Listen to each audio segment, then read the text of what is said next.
இந்த தீய சக்தி தீய சக்தின்னு கதறினதை பத்தி நீங்க எதுவும் தீய சக்திங்கிற டோன் என்ன தெரியுமா? ஹெச்ராஜா டோன். அதிமுகவுக்கு நாங்க யாருன்னு காமிக்கிறோம் அப்படின்ட்டு சொல்லிட்டே இருந்தாங்க. அந்த எலெக்ஷன்ல தான் ஜெயிச்சாங்க அவங்க. இது ஒரு நிமிஷம், நீங்க பெரிய ஆளா இருந்தா அப்பயே ஜெயலலிதா தோக்கடிச்சிருந்தாங்க. நிஜமா வந்து ஒரு ஜெயலலிதா மேல ஒரு வெறுப்பு வந்தது எனக்கு. சரி பாவம்டா இந்த ஆள ஏன் இப்படி பண்ணுது இந்த பிள்ளை அப்படின்னு. ஜெயலலிதாவை விட விஜய் வந்து பயங்கரமா கேவலப்படுத்துனது அசிங்கப்படுறது யாருமே கிடையாது. ஜெயலலிதா மேடமா எனக்கு அந்த ஜெயலலிதா மேடம்ங்கிற வார்த்தை கேட்கும் போது எனக்கு என்ன தோணுச்சுன்னா, சார் பழசெல்லாம் ஞாபகம் இருக்கா இல்லையா? கடைசியா இன்னொன்னு என்னன்னா, அந்த தீய சக்தின்னு விஜய் கதறினதை பத்தி நீங்க எதுவும், ஏன்னா லிட்டரலா கதறின மாதிரி இருந்தது. அது தீய சக்திங்கிற டோன் என்ன தெரியுமா? ஹெச்ராஜா டோன். திமுக ஒரு தீய சக்தி அப்படின்னு ஜெயலலிதா டோனும் அதான். அதுதான் ஆக்சுவலி அவங்க வந்து பதறதுக்கு ரீசன் வந்து பர்சனல் இது. ஆக்சுவலி வந்து அவனுங்க வந்து அடிப்படையாவே வந்து திமுக கொள்கை எதிரி, பார்ப்பன எதிரி. அதனால வந்து அது ஜெயலலிதாவுக்கும் அச்சராஜாவுக்கும் எதிரி டிஃபால்ட்டா. அதை இவன் ஏன் புடிச்சுக்கிறான்னு தெரியல. பைத்தியக்காரன். ஜெயலலிதா மேடம் சொன்னதை கேள்வி யாரு? 5 பேர் நீங்க கொள்கை தலைவரு. இப்போ வந்து என்னன்னா, அப்புறம் அண்ணா சேர்த்துக்கிட்டீங்க. அண்ணா கூட பரவாயில்ல, ஓகே அண்ணா சேர்த்துக்கிட்டீங்க, பிரச்சனை இல்ல. எம்ஜிஆரை சேர்த்துக்கிட்டீங்க. எம்ஜிஆரை வந்து என்ன இதுல சேர்த்துக்கிட்டீங்கன்னு எனக்கு எல்லாரும் இந்த கேட்கிற கேள்விதான், நம்மளும் கேட்டு வச்சிருவோம். எம்ஜிஆரை சேர்த்துக்கிட்டீங்க, இப்ப என்னன்னா ஜெயலலிதா சேர்த்து வச்சிருக்கீங்க அப்படிங்கிற மாதிரி. ஜெயலலிதா யாருன்னு தெரியுமா? சத்தியமா அந்த அந்த தலைவர் பீரியட் எல்லாம் நீ வந்து ஃபாலோ பண்ணியிருந்தல. நான் வந்து எப்படின்னா அந்த டைம்ல அந்த இப்ப இருக்கிற விர்ச்சுவல் ஆடியன்ஸ் அப்ப என்ன பண்ணுவாங்க அப்படின்னா, இந்த தலைவா பீரியட்ல தலைவா ஜெயலலிதா மேடமா, நீ இப்ப இருக்கிற விர்ச்சுவல் ஆடியன்ஸ் இருக்காங்கல்ல, நீ அப்ப நான் அப்ப வந்து பயங்கர ஆக்டிவ் தலைவா பேஸ்புக்ல எல்லாம். அப்ப என்னன்னா இப்ப இருக்கிற விர்ச்சுவல் ஆடியன்ஸ் இப்ப எப்படி நானா விர்ச்சுவல் ஆடி டைம்ல இல்ல, அப்ப ஓரளவுக்கு அதுல இருந்து விலகி வந்த டைம் அது. அப்ப எப்படி வரும் அப்படின்னா, நாங்க வந்து யாருன்னு இந்த வரப்போற எலெக்ஷன்ல காமிக்கிறோம். யாரு? Virtual warriors. இப்ப நாங்க யாருன்னு வரப்போற எலெக்ஷன்ல காமிக்கிறோம், அதிமுகவுக்கு நாங்க யாருன்னு காமிக்கிறோம் அப்படின்ட்டு சொல்லிட்டே இருந்தாங்க. அந்த எலெக்ஷன்ல தான் ஜெயிச்சாங்க அவங்க. இது ஒரு நிமிஷம், தலைவர் பாக்குறேன். ஆமா 2013 வந்து அந்த எலெக்ஷன்ல வந்து அதிமுக ஜெயிச்சிருச்சு. நீங்க பெரிய ஆளா இருந்தா அப்பயே ஜெயலலிதா தோக்கடிச்சிருந்தாங்க. அந்த அளவுக்கு அழுதாங்க, பயங்கரமா அழுதாங்க. ஐயோ முடியல, தலைவர் ரிலீஸ் ஆகலையே, அது இது அப்படின்ட்டு. அப்படிப்பட்ட ஜெயலலிதா மேடம் வந்து சாபமா விட்டாங்க. வேற பயங்கர சாபம் விடுவாங்க அவங்க. உனக்கு இதாயிரும், இந்த மாதிரி ஆயிரும், அந்த மாதிரி இதாயிரும் அப்படின்ட்டு அந்த விஷயம் தோக்குறாங்க. இப்ப வந்து அதே வந்து அது இப்படி பார்த்தேன்னா, அதான் இப்படி அந்த மாதிரி வீடியோ எல்லாம் பார்த்துருந்தனால நிஜமா வந்து ஒரு ஜெயலலிதா மேல ஒரு வெறுப்பு வந்தது எனக்கு. சரி பாவம்டா இந்த ஆள ஏன் இப்படி பண்ணுது இந்த பிள்ளை அப்படின்ட்டு. இவன் சொல்றா, விஜய் சொல்றாருல, அதுக்கப்புறம் அந்த ஐயோ இதுக்காவா இவ்வளவு பேசணும் அப்படிதான் அந்த மாதிரிதான் இருக்கு. நானும் போய் பாக்கல, படம்லாம் பாக்கல. இல்ல 7 விஜய் படம் எல்லாம் ரொம்ப ஒஸ்டான படம்.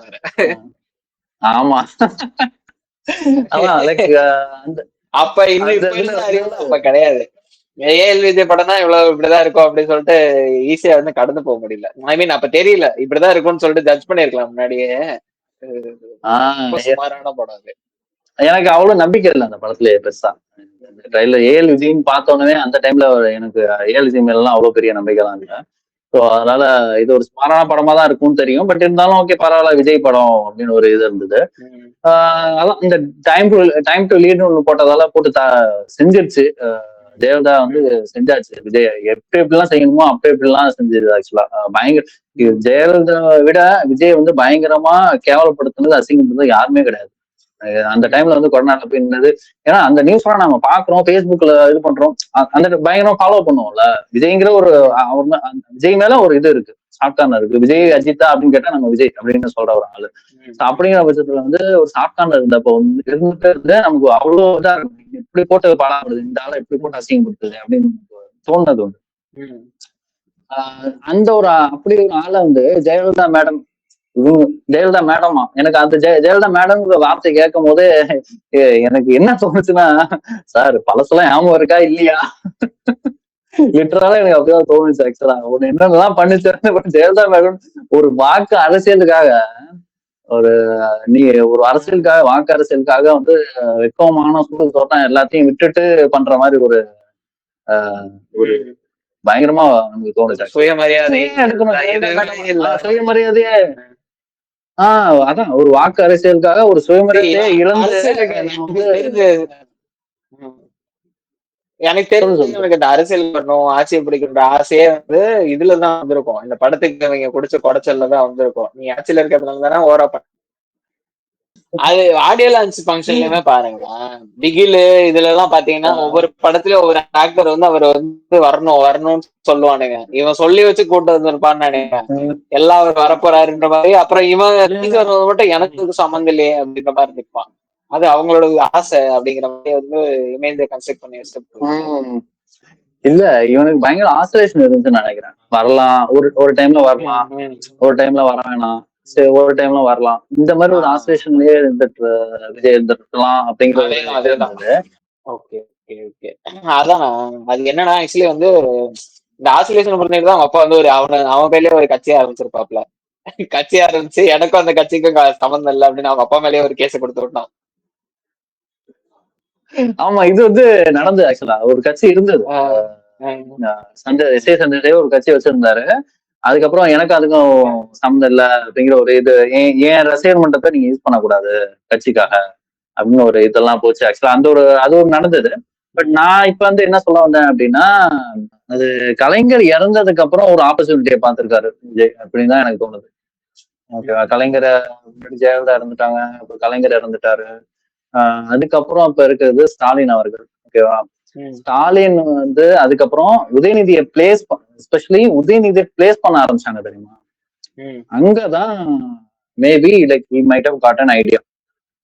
ஓகே, இவங்க வந்து உதயநிதியை பிளேஸ் பண்ண ஆரம்பிச்சிட்டாங்க. இவங்க உதயநிதியை பிளேஸ் பண்ண ஆரம்பிச்சப்பவே நம்மளும் ஒரு கட்சி ஆரம்பிச்சிடலாம் அப்படின்ட்டு அந்த கட்சி ஆரம்பிக்கிறதுக்கு 2 வருஷத்துக்கு முன்னாடி ஒரு ஐடியாவும் வந்திருக்கலாம் அப்படின்னு ஒரு கெஸ்ட்ல தான் நான் சொல்றேன். ஓகேவா, ஏன்னா ஸ்டாலினுக்கு அப்புறம் உதயநிதி தான் அப்படின்னா நம்ம வந்து ஒரு ஆப்போசிட்டா வரலாம், நம்ம ஒரு ஃபோர்ஸா இங்க இறங்கலாம் அப்படின்னு ஒரு இது இருக்கு. அது இல்லாம பிஜேபியால இறக்கப்பட்டவர் அப்படிங்கிற ஒரு இதுவுமே இருக்கு இங்க.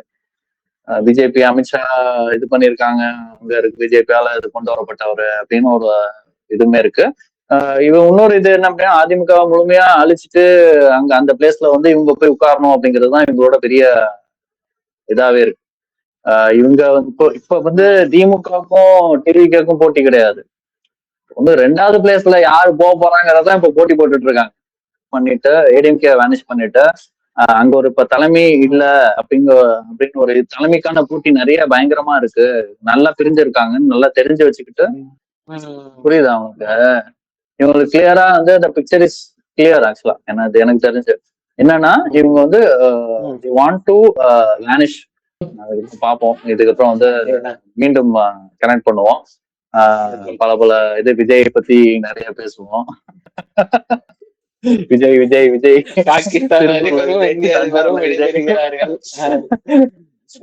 அதுக்கு மேல வந்து சொல்றது கொண்டு இல்ல. அதுதான் கன்க்ளூஷன்.